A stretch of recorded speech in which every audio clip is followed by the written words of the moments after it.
My dear friends, today it's a joy for me to see you. मेरे प्यारे दोस्तों, आप सबको देखकर मैं बहुत खुश हूँ। Today we're meditating on the promise from Ephesians 2:6.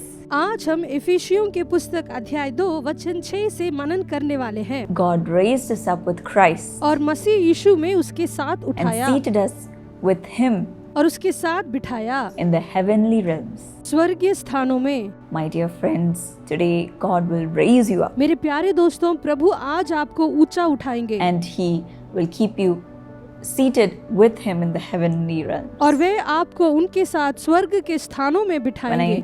I read this verse, I remembered an incident from 2 मैं जब Samuel. इस वचन को पढ़ रही थी, मुझे दूसरे सामुएल के पुस्तक से एक घटना याद आई। We see when David was king, हम देखते हैं दाऊद जब राजा थे, Mephibosheth, the son of Jonathan, came to him. मपीबोशेत योनातान का पुत्र राजा के पास आया। And usually in ancient times, when a new king rules the kingdom, पुराने जमाने में एक नया राजा जब उस राज्य पर शासन करता है, they tend to destroy the descendants of the previous ruler so that there is no threat to the throne. उसके पहले वाले राजा के पूरे वंश को वे नाश करते थे ताकि उनके मुकुट पर कोई आपत्ति ना आए। But when Mephibosheth came to David, लेकिन जब मपीबोशेत दाऊद के पास आए, he bowed down to pay David honor. सम्मान देने के लिए उन्होंने दंडवत किया And instead of making plans to destroy him, और उसे नाश करने की योजना बनाने की बजाय out of David's loyalty towards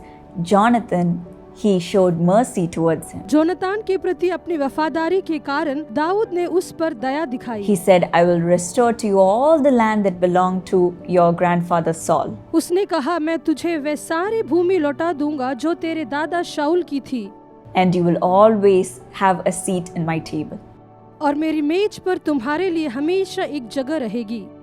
Mephibosheth might have been afraid because he was related to the previous king. मेपीबोशेत डर गया होगा क्योंकि वह पुराने राजा का रिश्तेदार था।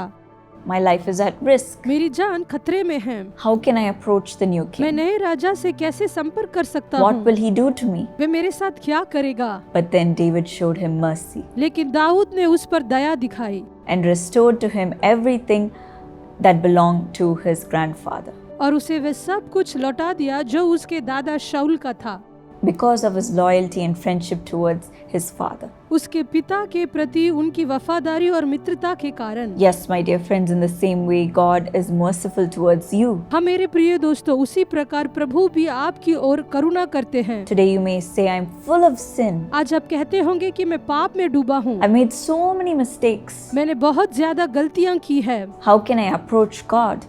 मैं प्रभु के पास कैसे जा सकता हूँ? I'm so afraid what will happen to my life. मुझे बहुत डर लगता है कि मेरी जिंदगी में क्या होगा। But God is merciful towards you.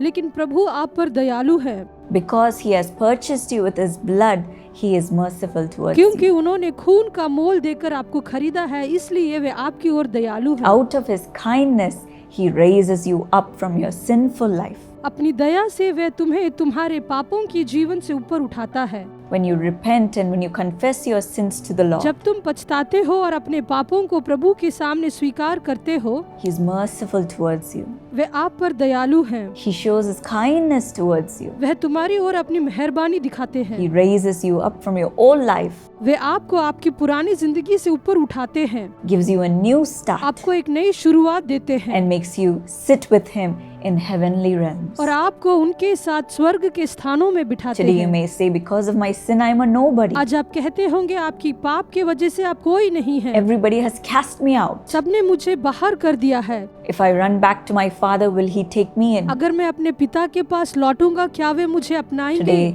God, your father, will show his mercy and kindness towards you. आज आपके पिता परमेश्वर आपकी ओर दया और करुणा दिखाएंगे, Raise you up from the pit तुम्हें गड्ढे से बाहर निकाल देंगे and make you sit with him. और आपको उनके साथ बिठाएंगे। You will always have a seat at his table. हमेशा उनकी मेज में आपके लिए जगह रहेगी। So be of good cheer, my dear friend. इसीलिए मेरे प्रिय मित्रों, खुश रहो। Today a new beginning is waiting for you. आज एक नई शुरुआत आपके लिए इंतजार कर रही है। Shall we receive it right now? क्या हम लोग उसे अभी पाले? Lord, thank you for showing mercy towards your children प्रभु आपके बच्चों की ओर दया करने के लिए धन्यवाद, because you've purchased them with your blood. क्योंकि आपके लहू से आपने उन्हें खरीदा You've है, made them yours, Lord. आपने उन्हें अपना बनाया प्रभु। Today, as they confess and repent of their old आज वे ways अपने पुराने मार्गों के लिए पछताते हैं और आपसे स्वीकार and of करते their हैं sin, और उनके पापों के लिए today wash them with your blood, आज आपके लहू से उन्हें धोइए, raise them up, उन्हें ऊंचा उठाइए and make them sit with you, Lord, और उन्हें आपके साथ बिठाइए in प्रभु, heavenly places स्वर्ग के स्थानों में that no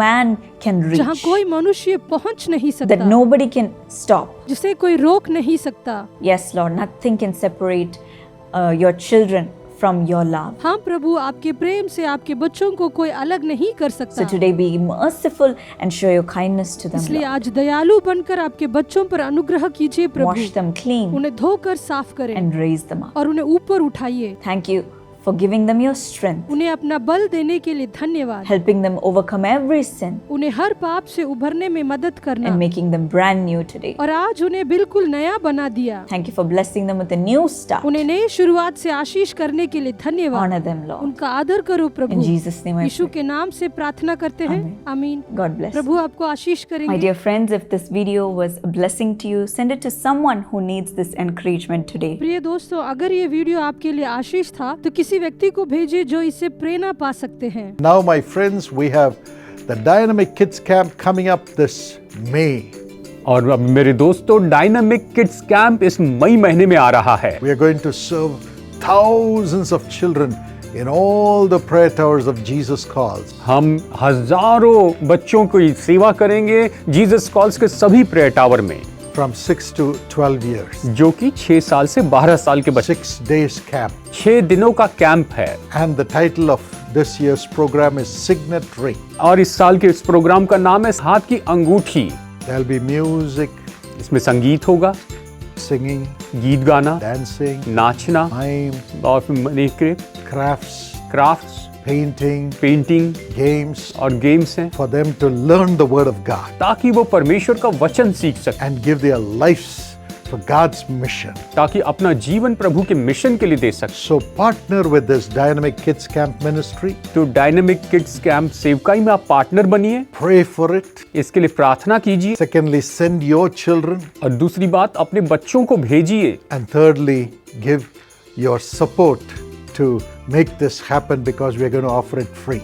और आप निश्चय अपनी सहायता कीजिए ताकि ये हो सके, क्योंकि हम ये सब कुछ मुफ्त में कर रहे हैं। And fourthly, you can volunteer your time to come and teach or sing and lead the children. और चौथी बात है, आप अपना समय का यहाँ पर योगदान दीजिए, वॉलंटियर बनिए, ताकि आप आकर लोग बच्चों की अगुवाई कर सके। Here's more information. इसके बारे में आप और ज्यादा जानकारी पा सकते हैं। आपकी उदार सहायता के द्वारा अगणित लोगों की मदद हो सकती है कि वे परमेश्वर की चमत्कारी सामर्थ का अनुभव करें। परमेश्वर द्वारा नियुक्त किए गए इस काम में अपनी भेंट राशि और सहायता प्रदान करने के लिए विजिट कीजिए www.jesuscalls.org पर या केवल ये QR कोड स्कैन कीजिए। हम आपको न्योता देते हैं कि आप प्रार्थना, सेवा और सहायता में हमारे साथ जुड़ जाएं। वॉलंटियर होने के लिए आप हमें ईमेल भेज सकते हैं volunteer@jesuscalls.org पर या प्रेयर टावर मैनेजर को इस नंबर पर फोन कीजिए सुबह 8 से शाम के 8 के बीच। आइए परमेश्वर का घर बनाएं, परमेश्वर आपके घर को बनाएंगे।